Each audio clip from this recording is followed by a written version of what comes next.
کچھ لوگ نا حضور علیہ السلام کی بارگاہ میں حاضر ہوئے تو محبوب علیہ السلام نے آج محبت بھری بات کی. فرمایا کون ہے آپ لوگ؟ پیار سے پوچھا تو وہ عرض کرنے لگے یا رسول اللہ صلی اللہ علیہ وسلم ہم مومن ہیں. تو کریم فرمانے لگے تمہارے ایمان کی نشانی کیا ہے؟ تو وہ عرض کرنے لگے یا رسول اللہ رب مصیبت ڈالے تو ہم صبر کرتے ہیں، نعمت ملے تو شکر کرتے ہیں، اپنے مالک کے فیصلوں پہ راضی رہتے ہیں. یہ تین نشانیاں ہیں ہمارے مومن ہونے کی. مصیبت پر صبر کرتے ہیں، نعمت پر شکر کرتے ہیں اور اللہ کے فیصلوں پر راضی رہتے ہیں. جب انہوں نے نشانیاں بتائیں تو سب کچھ جاننے والے محبوب فرمانے لگے اللہ کی قسم تم واقعی پکے مومن ہو. یہی تو پکے مومن ہونے کی علامت ہے کہ انسان اپنے رب کی رضا پہ راضی رہے. طاقت ور ہو جاتا ہے بندہ جب مالک، اور اگر ایسا نہ کرے تو پھر امام طبرانی حدیث لائے. حضور فرماتے ہیں رب فرماتا ہے میں اکیلا ہی معبود ہوں، میرے سوا معبود کوئی نہیں.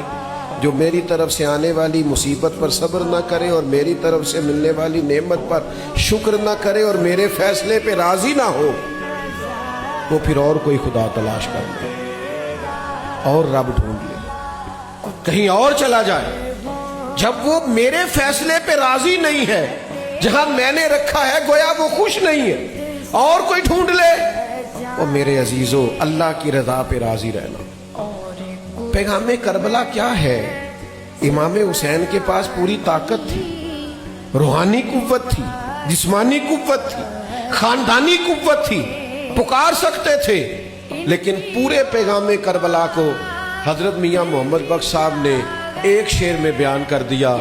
کہنے لگے اونا طاقت ہوندیاں زور نہیں لایا، طاقت ہوندیاں زور نہیں لایا، بیٹھے مل رضائی، دنیا اتوں پیاسے ہی ٹور گئے دین دنی دے سائیں. اونا طاقت ہوندیاں زور نہیں لایا. وجہ کیا تھی؟ بیٹھے مل رضائی.